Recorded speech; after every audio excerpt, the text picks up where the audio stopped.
Hey guys, I am back for another IMSA track guide. Some of you may have realised I wasn't around last week. Sorry about that. Unfortunately, I had a little bit of an accident. Nothing too serious. I'm on the mend now. Managed to punch a small hole in my foot, so that was pretty sore. No driving for me during that week. But here we are at Mid-Ohio for something of a roller coaster ride, actually. If you're familiar with it, you'll know it's a really quick lap around here, but it's full of undulations. It's full of pitch changes, tricky corner combinations, really easy to lose the car here, do donuts and put it on the grass. I think there's going to be some really nice tight racing, and when you do get the hang of it, it's a really, really fun course to drive. So hopefully you'll stick around. As always, I'm going to break down the lap. We'll firstly just sit in the cockpit. I'll whiz around in my kind of demonstration lap as if I'm just driving normally, and then on a second lap round we'll go into a chase cam view, and I will stop at various points to talk about braking points, turning points, apexes and exits. I really do hope it's useful for you. If it is, please do let me know in the comments below. Please do like the video, subscribe, maybe hit that little bell. It really helps me to make sure you guys catch my latest videos, and maybe even catch me live on my stream. Up in the corner there is my schedule. Most weeknights from around about 9:30ish. It changes from time to time, but that's my current schedule. And you know, I might start an IMSA race at 10, or maybe a skippy race at 10:15, or something like that. So if you can make it, come and say hi. It'd be great to hear from you, and maybe even jump in a race together. That'd be great. Don't forget that if you are looking to lower your lap times and increase your consistency in IMSA this season, please do check out my website, findingspeed.com/IMSA. Not only will you find these guides there, but you'll also find my ghost cars and my setup files for every race this season, bar the one last week. Sorry about that. You know, ghost cars are a great way to practice, a really, really good way of building confidence, of really finding the best lines around the track, maybe finding a few tenths here and there makes all the difference. So come and check that out. I'll on the website I also explain the weather conditions I use and any other factors, just so as you can be sure that when you're in testing against my ghost car, it's like for like conditions, and it all works out for the best. So guys, really good luck this week. I think it's going to be fun, and I will see you soon with another video. Cheers guys.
Okay guys, here we go with the 119.11.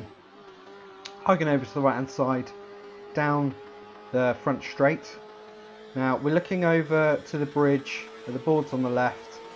We're braking between the 200 and the 100, somewhere sort of in the middle of that, and then we're looking ahead to the end of the grass patch. That's our turn in, and we're turning in tight towards the pit lane, and we really kind of want to mount this curb and be mostly on the accelerator by the time we do, and then build it up a little bit.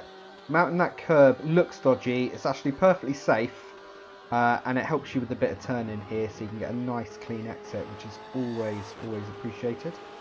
So we're going to speed up down the straight here. We're going to brake around about the 300 board, between the 300 and 200. You can see some marks on the track there, some tyre marks.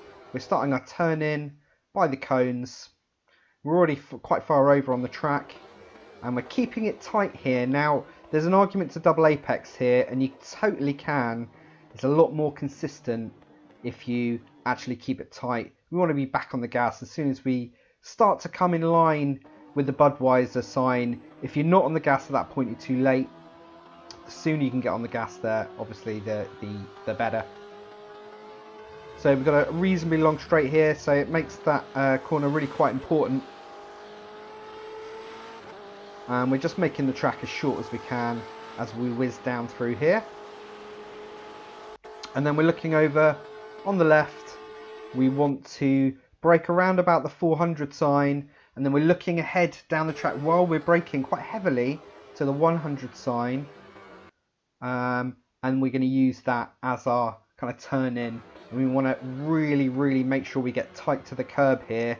It's very easy to miss this corner. So we're bleeding out the brakes, but we're on the gas as soon as we're apexing. And then we're quite tight over to the left, and that's absolutely fine because this is a very slow left-hander that we want to trail most of the way around. So we don't need a wide entry there. If anything, we want to keep it tight. Very easy to lose the back of the car up over that hill. And then we're looking over to the left. We want to point our car just before the replacement tarmac, and we're going to brake probably about 30-40% and then just trail in to the inside of the curb so we can get on the gas as soon as we can. It's quite tricky. It's really quite tricky, that corner, but we're on 100% gas, maybe just a little lift up over the crest here, because it can get pretty slippery, and we want to come in tight here. We're keeping on the gas, and then as we are looking towards the outside of the track there, that replacement tarmac, we're gonna brake down similar to the last corner, 30-ish%, and then just trail all the way into the apex again and back on the gas, ready to take quite a dodgy crest where it's quite easy to fall off the track there. So we want to be easy. I'm like 70% on the gas for quite a long time there, just making sure we're keeping traction, we're keeping that car under control. There's going to be a lot of crashing around that sector, I wager. It'll be interesting to see what happens. So we're tight over to the right. We're looking at the signs. We want the 200 board, and we're going to brake probably about 40%, and then trail really quickly and start turning in fast to the inside curb. You know, the sooner you can turn in there, the better. And this, obviously, the sooner we're on the gas again, the better. It's a surprisingly wide exit there, so you can carry a lot more speed than you initially think. But we're watching for the end of the yellow curbing, and we're keeping our car tight to the right. We're going to brake here, and we're going to come down to second, and we're going to sort of double apex this effectively. Now, what I've done here is I've come in too tight on this particular lap. It was my best lap. But I came in too tight here, so I've kind of encountered the curb a little bit too quickly. I could have carried a bit more speed. I scrubbed a bit too much off. But then we're clean now. We're pretty much flat out all the way to the line. Careful on that last sort of left-hander. There is a bump and an undulation there that can cause you problems if you're not cautious. So that was our lap. That was our 1:19.11. There's going to be a lot faster times here this week, but it was a solid lap, and I felt like it represented what we need to do.